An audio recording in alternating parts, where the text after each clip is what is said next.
तक समझ में नहीं आया है, चाहे वो कोई भी पार्टी हो। बिल्कुल। अनिल अनिल कृष्ण महाराज जी बताइए।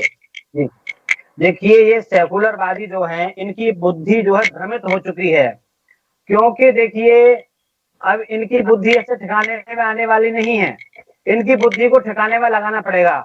मुझे तो लगता है कि जो पंकज पूनिया है ये जिहादी की औलाद है, ये हिंदू नहीं है, ये जिहादी की औलाद है। और मैं कहना चाहूंगा सुअर के पिल्ले को कि सुअर के पिल्ले जो तूने ये बोला है, ट्वीट किया है, मेरी बात सुन लीजिए, तूने ट्वीट किया है कि भगवाधारी ऐसा करते हैं तो सुन ले तू हरामी, तो सुअर के पिल्ले, भगवा हमारी आन है, शान है, और भगवे से ही हिंदुस्तान की पहचान है। और तेरे जैसे जाहिल इस हिंदुस्तान में पैदा हो गए हैं, हमें बहुत ही शर्मिंदगी होती है तेरे ऊपर। और जो तूने ट्वीट किया है, मुझे लगता है तू कहता है कि भगवे कपड़े की आड़ में जय श्री राम बोल करके ऐसा काम करते हैं। मुझे लगता है कि तू वो काम सोनिया गांधी के सामने, प्रियंका गांधी के सामने करता होगा, तू प्रियंका गांधी सोनिया गांधी के साथ में ऐसा कार्य करता होगा। पंकज पूनिया हरामी, तू और अपनी बुद्धि सुधार ले। क्यों बिल्कुल महाराज जी, वो नीच है ऐसा आप कह रहे हैं, लेकिन ये हमारे चैनल का स्टेटमेंट नहीं हो सकता है, क्योंकि मुझे लगता है कि इस तरह का शब्द सही नहीं है और इस तरह का शब्द का चयन नहीं करना चाहिए। बिल्कुल सही है। मैं क्या कहता हूँ,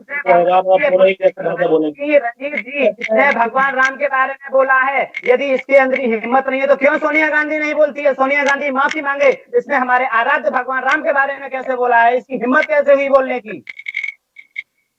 बिल्कुल। देखिए रंजीत जी, इस प्रकार की चीजें मैं पहले सुनिए, ये बोलना नहीं चाहिए, अगर मैं कहता हूँ। देखिए आप लोग धर्म गुरु हैं, आप लोग से लाखों लोग आपको फॉलो करते हैं, आपको देखते हैं और आपको सुनते हैं, तो मुझे लगता है कि आपको भी अपने ख्याल रखना बहुत जरूरी होता है, क्योंकि लाखों लोग इस वक्त आपको पूरा हिंदुस्तान सुन रहा है। तो इस लिहाज से कम आप भी उस शब्द का यूज करें जो सुनने में अच्छा लगे। हमको हिंदुस्तान सुन रहा है रंजीत जी, इसीलिए हम हिंदुस्तान को सुनाने के लिए बोल रहे हैं, हम इसीलिए बोल रहे हैं। कोई भी हिंदू इतना कायर हो चुका है कि हमारे आराध्य के ऊपर ऐसी उंगली उठाई जाती है और हम मूक बन करके सुनते रहते हैं, लेकिन बहुत सुन लिया, अब नहीं सुन सकते हैं हम बिल्कुल भी। यदि हम भगवा कपड़ा पहनते हैं तो भगवे कपड़े की आन में हम एक बात और जानते हैं कि हमारे एक हाथ में होती है माला, और ऐसे दुष्ट द्रोही सामने आते हैं तो दूसरे हाथ में हमारे होता है भाला। ऐसे दुष्कर्मियों को भाला लेकर के ही हम सामना करते हैं। इसलिए पंकज पूनिया को मैं चैलेंज करना चाहता हूं कि पंकज पूनिया, यदि तेरे में ताकत है तो तू मेरे सामने आकर के दिखा दे, यदि नहीं आ सकता तो तू मुझे चैलेंज कर, मैं तेरे सामने आता हूं। लेकिन हमारे भगवान आराध्य के बारे में ऐसा बोलेगा, कतई बर्दाश्त नहीं किया जाएगा। और जितने सेकुलरवादी नेता हैं, कान खोल करके सुन लो, सभी सेकुलरवादी नेताओं को मेरी चेतावनी है कि यदि सनातन धर्म के बारे में, हमारे आराध्य के बारे में आगे से कभी आपने इस तरीके का दुष्ट प्रमाण, यदि कोई दुष्ट ऐसा शब्द बोलने का प्रयास किया तो एक भी खैर नहीं है, सभी को मिट्टी में मिला दिया जाएगा। एक एक कांग्रेसी को मिट्टी में मिला देंगे। एक भी कांग्रेसी, ये सनातन धर्म है, यहाँ पर सनातन धर्म की बात आती है। यहाँ पर ऐसा अलग अलग शब्द जो है, इतने नीचता के शब्द कतई बर्दाश्त नहीं किए जाएंगे। महाराज जी बिल्कुल मैं समझ सकता हूँ कि जो है वो संत समाज बिल्कुल आक्रोशित है, गुस्से में। बार बार देखिए रंजीत जी, मैं यही कहना चाह रहा था, बार बार संतों के ऊपर ये हमला होगा। कांग्रेस बार बार, पहले तो इससे पहले भी वो ये कह चुकी है कि भगवान राम को हम मानते नहीं है, उनका अवतार ही नहीं हुआ, अयोध्या है ही नहीं। कई बार इस तरीके के स्टेटमेंट आ चुके हैं, तो वास्तव में संत समाज आहत है। एक मिनट, कांग्रेस ने भगवा को, सनातन धर्म को क्या समझ रखा है? अभी सनातन धर्म की और भगवा की ये ताकत नहीं जानती है। इस कांग्रेस का अस्तित्व मिट जाएगा, कांग्रेस का पूरा, मैं कहता हूं, सर्वनाश हो जाएगा। जितना ये वाड्रा परिवार है ना, उसको ये पता नहीं था, वो चली थी, सुनिए, वो प्रियंका गांधी चली थी उत्तर प्रदेश के अंदर 1000 बस लेकर के। जब पूज्य योगी आदित्यनाथ जी महाराज ने उसने विवरण मांगा तो वहां मोटरसाइकिल का, एम्बुलेंस का, ऑटो का विवरण दे रही है। एक मैं कल बहुत अच्छा ट्वीट पढ़ रहा था, एक मैं पोस्ट देख रहा था, किसी ने कहा था प्रियंका गांधी तुम उत्तर प्रदेश की तरफ चली थी, लेकिन तुम्हें ये पता नहीं था तुम किसके पास में पहुंच रही हो, लेकिन तुम चली थी सुपरखां बन करके, लेकिन ये पता नहीं था कि उत्तर प्रदेश में लक्ष्मण बैठा हुआ है।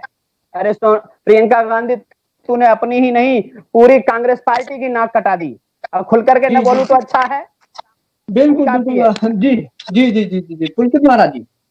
रंजीत जी सबसे पहले आप बताइए, देखिए वास्तव में जो है वो संत समाज आक्रोशित है, आप कह सकते हैं, हम भी बार बार मना कर रहे हैं कि ऐसे शब्द प्रयोग नहीं होने चाहिए। इंटेंशन ये नहीं, मैं इस चीज को समझ रहा हूँ क्योंकि कहीं ना कहीं आहत है, दुखद दुख है उनके अंदर, पीड़ा है, इस पीड़ा को भी मैं समझ रहा हूँ। लेकिन देखिए, हम सभी जानते हैं कि हम हमेशा से, इसीलिए ये जो शो है, आप सभी जानते हैं कि बात संत समाज की करते हैं और संतों सन्यासियों को समर्पित है हमारा शो, ये प्लेटफॉर्म उनके लिए है। तो और हम ये भी जानते हैं कि हम बचपन से, आपने भी पढ़ा होगा, हमने भी पढ़ा होगा, हमारा एक ये इतिहास रहा है कि हमारे जो साधु संत है, हमेशा हम उनको गुरु के रूप में देखते हैं। और गुरु के लिए क्या होता है, इनसे बेहतर जितने भी हमारे इस वक्त जुड़े हुए हैं सब कोई जानते हैं कि गुरु का औहदा क्या होता है, गुरु का महत्व क्या होता है। हमारे लिए, उनके लिए जितने भी शिष्य होते हैं सब एक समान होते हैं। इस बात को भी हम समझ रहे हैं, जो उनके आराध्य हैं उनके बारे में अगर इस तरह के स्टेटमेंट और इस तरह का ट्वीट किया जाता है तो कहीं ना कहीं गुस्सा लाजमी है। लेकिन मेरा कहने का मतलब ये है कि जितने भी इस वक्त हमारे साथ जुड़े हुए हैं सब गुणी हैं, सब अपने आप में बड़े विख्यात हैं और गुणवान हैं। तो इसीलिए मैं चाहता हूं कि कम से कम ये इनको पूरे फॉलो करते, पूरा हिंदुस्तान फॉलो करते हैं। और जब ये भी अपने शब्द का चयन करें, यूज करें, तो लोगों के मन में ऐसा भ्रांतियां, ऐसा भ्रम पैदा ना हो कि जिससे लगे कि नहीं, ये भी कहीं ना कहीं उस चोला में उसी शब्द का यूज कर रहे हैं जो ऐसे लोग होते हैं। मैंने पहले ही कहा था कि ऐसे लोग, देखिए, उनके लिए कोई विचारधारा नहीं होता है, ये कुंठित मानसिकता के ग्रसित लोग होते हैं, इस तरह का स्टेटमेंट या ट्वीट करते हैं। विकास, बिल्कुल बिल्कुल बिल्कुल बिल्कुल। देखिए रंजीत जी, मैं पुलकित महाराज जी के पास चलूंगा, लेकिन उससे पहले कहना चाहूंगा कि भगवान राम जो थे वो मर्यादा में बंधे हुए थे, लेकिन अंत में उनको भी क्रोध आ गया था जब उनको जो है वो पार करने के लिए जल ने जो है वो रास्ता नहीं दिया था। मैं मानता हूं विकास, क्रोध इंसान का स्वाभाविक प्रक्रिया है, ये होता है, सब में होता है, हर एक इंसान में होता है इस चीज को, लेकिन एक उसमें भी एक मर्यादा होता है। जी बिल्कुल बिल्कुल बिल्कुल। लेकिन जब बहुत ज्यादा क्रोधित होते हैं तो फिर क्रोध जो है वो कहीं ना कहीं, महाराज जी क्या ऐसे शब्द उचित हैं? रंजीत जी, रंजीत जी, जब मर्यादा का उल्लंघन होता है, एक आपने देखा होगा कि एक नहर बहती है और उसके बांध की सीमा होती है, यदि पानी सीमा से ऊपर जाता है तो बांध को टूटना ही पड़ता है। ऐसा हमारे सनातन धर्म में चला आ रहा है। सनातन धर्म पर ऐसा कुठाराघात नहीं सहेंगे, कांग्रेस का अस्तित्व मिटा करके रख देंगे। ये हम एक बार नहीं 1000 बार कहते हैं, कांग्रेस का अस्तित्व मिटा देंगे, लेकिन अपने परम आराध्य भगवान राम के ऊपर ऐसा आघात नहीं होने देंगे। इस नीच ने, इस पंकज की ऐसी जो इसने